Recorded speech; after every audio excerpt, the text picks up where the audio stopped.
요한계시록을 읽고 있는 독자들이 누구입니까? 교회를 다니는데 로마 제국에 의해서 엄청나게 박해를 받고 있는 사람들, 엄청난 손해와 때로는 순교까지도 당하고 있는 사람들을 향해서 보내는 편지입니다. 그 내용은 하나님께서 은혜로 말미암아 우리를 구원해 주셨다는 것과 지금도 하나님께서 우리를 사랑해 주신다는 것, 그리고 그것을 그저 추상적인 개념으로가 아니라 예수 그리스도께서 이 땅에 오셔서 십자가를 지시고 부활하심으로 우리에게 그것을 보여주셨다는 것을 증거하고 있습니다. 지난번 요한계시록 6장에 보시면 7개의 봉인이 열리면서 하나님께서 사랑하시는 백성을 핍박하는 이 로마 제국에 감추어졌던 본질이 드러나고 그 로마 제국에 대한 심판의 메시지가 전해졌습니다. 7장에서는 이제 그 가운데 마지막 7번째 봉인이 열리기 전에 하나님께서 사랑하시는 성도들 14만 4천이라고 표현되는 그 성도들을 하나님께서 어떻게 사랑하시는가, 어떻게 보호하시고 지키시고 또 그들을 인도하시는가를 보여줍니다. 그리고 이제 8장에서는 마지막 7번째 봉인이 열림과 동시에 새로운 일들이 일어나는데 7개의 나팔이 울리면서 앞에 일어났었던 로마 제국을 향한 그 재앙과 심판이 조금 더 확대돼서 일어납니다. 그리고 15장에서부터 보시면 7 대접이 등장하는데 그 재앙과 심판이 더욱더 확대된 모습으로 등장을 하고 있습니다. 요한계시록에 등장하는 7개의 봉인, 7개의 나팔, 7개의 대접 이야기가 이런 식으로 구성이 되어 있습니다. 모두가 다 재앙, 심판을 다루고 있는데 이것은 로마 제국을 향한 재앙이요 심판입니다. 하나님을 사랑하고 하나님께서 사랑하시는 백성들에게는 해당하지 않는 재앙, 해당하지 않는 이 심판을 통해서 간접적으로 하나님께서 우리를 얼마나 사랑하시는지를 지금 보여주고 있는 것입니다. 글로 우리가 읽을 때는 무시무시한 재앙과 심판의 그런 이미지가 보이지만 그 이면에는 하나님께서 우리를 지키시기 위해 하나님의 사랑하는 자를 핍박하고 박해하는 로마 제국을 향해서 어떤 재앙과 심판을 지금 벌이고 계시는지를 우리에게 증거하고 있다는 것입니다.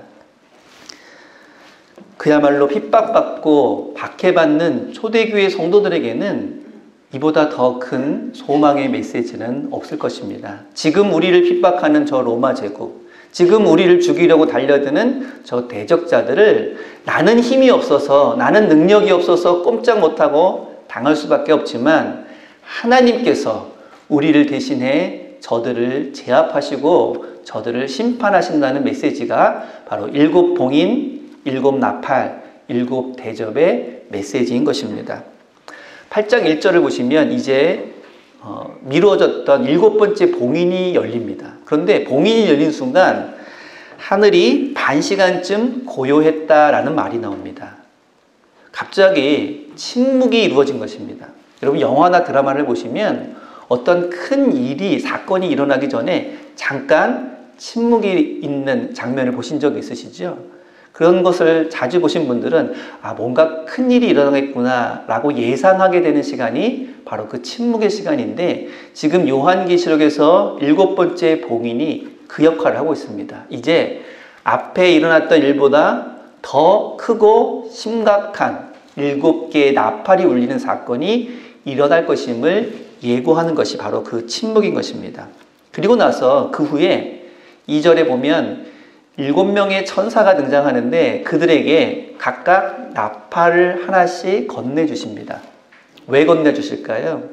집에 가서 간직하라고 하는 의미가 아니라 이제 그것을 하나씩 부르라는 것이죠. 그리고 그 나팔을 불 때마다 어떤 일이 벌어지는가가 8장에 등장을 하고 있습니다.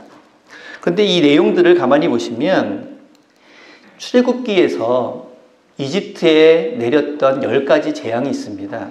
출애굽기 읽어보신 분들은 아마 기억나실 텐데 7장부터 14장에까지 보면 10가지의 재앙을 하나님이 이집트에 내립니다. 그 이유는 이집트가 이스라엘 백성들, 하나님 백성을 노예로 지금 꽉 붙잡고 있는데 이 백성들을 놓아주어라. 하나님께 예배 드릴 수 있도록 이들을 풀어주어라 라고 모세가 말하자 이것을 거부해버립니다. 그리고 더욱 혹독하게 이 이스라엘 백성들을 다루고 있는데 이것을 물리치기 위해 하나님께서 10가지의 재앙을 하나씩 내리십니다. 그런데도 끝까지 이 이집트의 왕이 듣지 않고 있다가 결국엔 자신의 왕자까지 죽임을 당한 이후에 그들을 놓아주게 되는 이러한 과정이 출애굽기에 나와 있습니다. 이제 요한계시록에서는 그와 같은 내용을 인용을 해서 마치 오늘날의 로마 제국은 그 옛날에 애굽의 세력인 것으로 그리고 있습니다. 하나님의 말씀을 거역하고 하나님이 사랑하는 그 백성을 놓아주지 않고 핍박하면 어떤 일이 일어나는지를 10가지 재앙이 아닌 7 나팔과 7 대접으로 보여주고 있는 것입니다. 오늘 본문에서 우리가 읽은 내용을 보시면 처음에 4가지 나팔이 울릴 때 일어나는 일들을 묘사하고 있습니다. 그 묘사를 보시면 땅과 바다와 강과 그리고 해와 달과 별이 차례차례 타격을 입습니다. 이 4가지는 그 당시 우주를 구성하는 요소를 말합니다. 땅과 바다와 강과 해달별. 이건 뭘 의미할까요? 그 당시 흔들리지 않는 로마 제국의 세력, 온 세상을 차지하고 있는 로마 제국이 하나님의 심판으로 말미암아 차례차례 깨지고 말 것이다. 하나님의 심판의 대상이 될 것이다 라는 것을 의미합니다.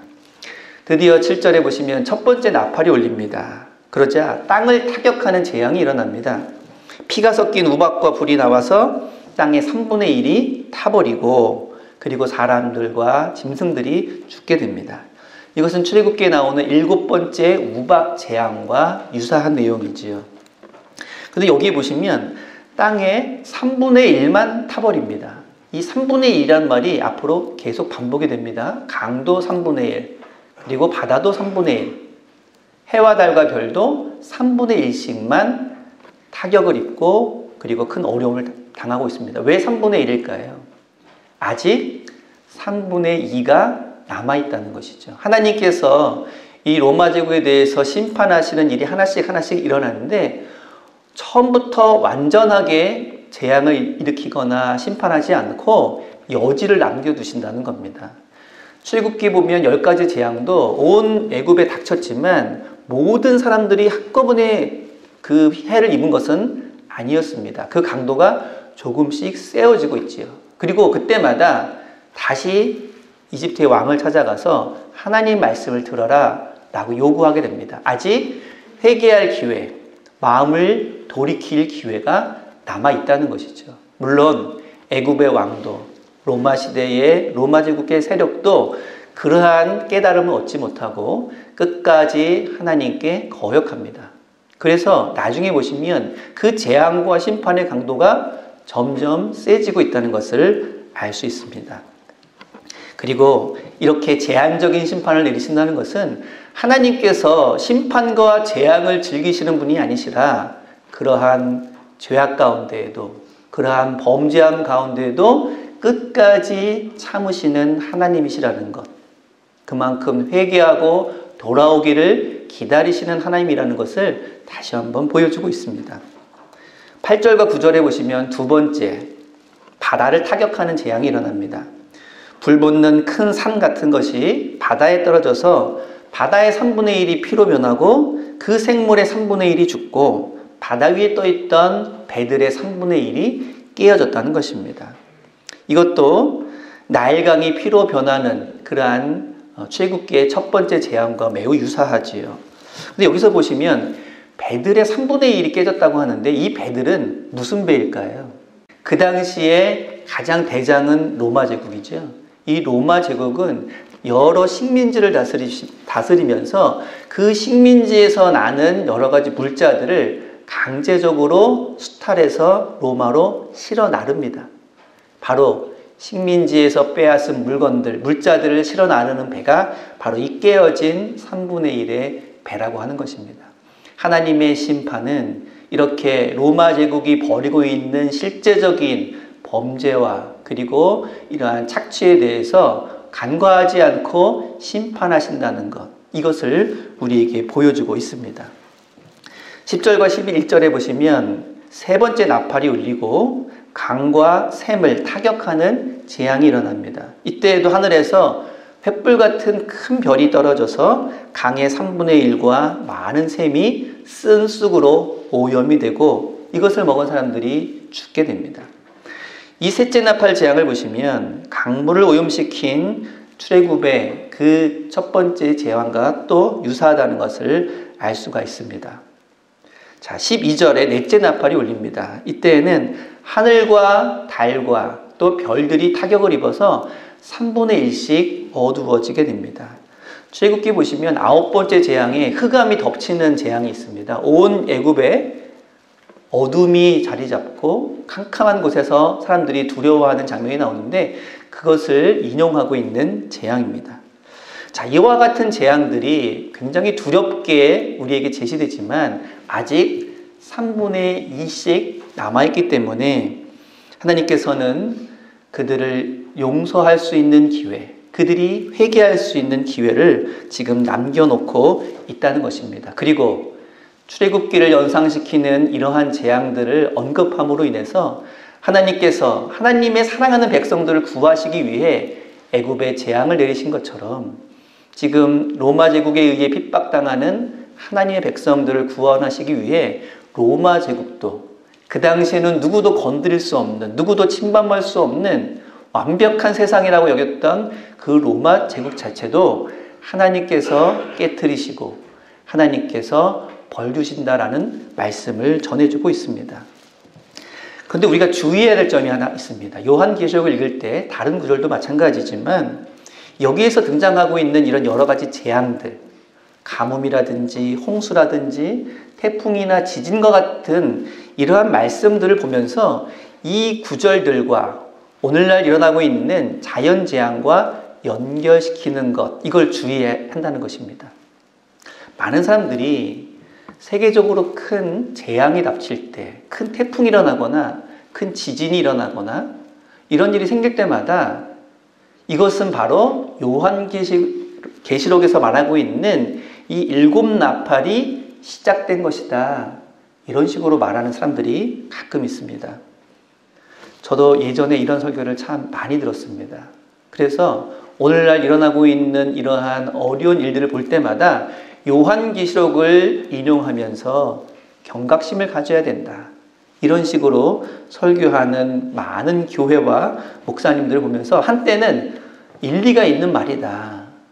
요한계시록은 예언의 말씀이니까 언젠가 일어날 말들을 기록한 것이고 이것이 오늘날 일어나고 있는 것은 아닌가라는 생각을 저도 한 적이 있었고 아마 여러분도 그런 이야기를 최소한 한 번은 들어본 적이 있을 것입니다. 물론 앞으로 세상이 어떻게 될지 우리는 알지 못합니다. 핵전쟁이 일어날 수도 있고 지금보다 더 많은 자연재해가 일어날 수도 있습니다. 그런데 그러한 지구 위기설과 요한계시록에 나오고 있는 이 재앙의 말씀들, 특별히 7 나팔, 7 대접의 말씀들을 고지곳대로 연결시켜서 제멋대로 해석하는 것은 성경을 모독하는 일이라고 할 수 있습니다. 사람들에게 불안감과 공포심을 조장해서 그걸 이용해서 자신의 사리 사욕을 채우는 사람들이 이 요한계시록을 얼마나 많이 이용하고 있는지 모릅니다. 다 떠나서 도대체 지금부터 2000년 전에 살았던 초대교회의 사람들이 그것도 내일 잡혀가서 죽을지도 모르는 그 위기감 속에 하루하루를 살았던 사람들이 2000년 후에 핵전쟁과 지진과 이런 우주에서 벌어지는 일들에 대해서 걱정하고 근심해야 될 이유가 있습니까? 요한이 앞으로 2000년 후에 일어날 일들을 지금 핍박당하고 있는 초대교회 성도들에게 말해줘야 할 그 근거가, 그 이유가 하나라도 있다라고 말할 수 있겠습니까? 단지 오늘날 일어나고 있는 이런 일들에 대해서 사람들이 불안해하고 그리고 특히 교회 다니는 사람들 이게 과연 성경적으로 무슨 의미일까라고 궁금해하고 있을 때 거기에 부응해서 자기의 사적인 욕심을 채우기 위해 성경 말씀을 함부로 제멋대로 해석하고 있는 것이 요즘에 많은 그러한 현상이라고 하는 것입니다. 자, 그런 흥분을 가라앉히고 마지막 13절 한번 보시기 바랍니다. 13절에 보시면 웬 독수리가 날아가면서 아직도 새 천사들이 불어야 할 새 나팔이 있으니 땅에 사는 자들에게는 화가 있으리라. 3번이나 강조하면서 얼마나 심각한 재앙이 앞으로 이루어지게 될지를 지금 독수리가 전하고 있습니다. 이 독수리는 뭘까요? 성경에 보시면 가끔 이 독수리가 하나님의 말씀을 전하는 전령사로 등장합니다. 상징적인 표현이지요. 실제로 그렇다는 뜻이 아니고요. 그런데 이 독수리가 하는 말이 땅에 사는 자에게 화가 있다고 하는데 이 땅에 사는 자는 누구를 말하는 것일까요? 지금 이 재앙이 내려지는 대상은 로마 제국입니다. 그런데 이 로마 제국의 식민지로 수많은 나라들이 있었는데 그 나라들이 다 이 로마 제국에 저항하고 독립하기 위해서 애쓴 것이 아니라 그 중에는 오히려 로마가 우리를 다스리는 것이 나에게는 유익이다, 나에게는 도움이 된다 라고 하면서 적극적으로 부역한 사람들이 있었습니다. 예를 들어 유대에서는 제사장들과 헤롯 땅 사두개인들이 그런 사람들입니다. 그들은 내가 스스로 다스려서 불안한 것보다 강력한 로마가 다스려주면, 그리고 그 로마가 나를 지지해주면 오히려 내게는 도움이 된다라는 생각으로 로마 제국에 적극적으로 협조했던 그런 사람들입니다. 바로 이런 사람들을 가리키는 용어가 땅에 사는 사람들이라는 말입니다. 이제 앞으로 다가오게 될 3가지의 나팔과 함께 다가오는 3가지 재앙은 그런 사람들에게 내려지는 재앙이라고 하는 것입니다. 오늘 우리가 살펴본 이러한 재앙과 심판의 메시지는 그냥 문자 그대로 읽으면 다소 섬뜩하고 낯설기도 합니다. 하지만 그것은 충격 요법 같은 것입니다. 우리가 현실에서 불의한 모습을 바라볼 때, 그리고 그것이 개선되지 않는 모습을 볼 때 참 답답하고 그리고 불안한 느낌을 가질 때가 많이 있습니다. 그런데 가끔 영화나 드라마에서 정의로운 사람들이 승리하는 이야기를 보면 그나마 위안을 얻을 때도 있습니다. 이렇게 허구적인 이야기를 통해서도 사람들은 위안을 얻는데, 지금 요한이 보고 있는 이 환상은 부활하신 주님께서 그에게 보여주시는 희망의 메시지이기 때문에 그러한 드라마와 영화와는 비교할 수 없는 소망과 용기를 전해주고 있는 것입니다.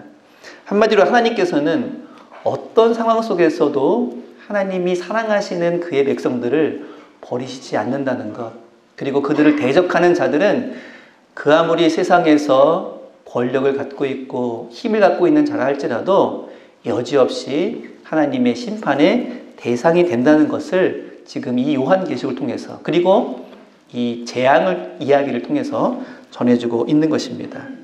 이 나팔 재앙 이야기는 불순종하는 자에게는 재앙의 메시지이지만 하나님을 사랑하고 하나님의 뜻에 순종하는 자들에게는 소망의 메시지입니다.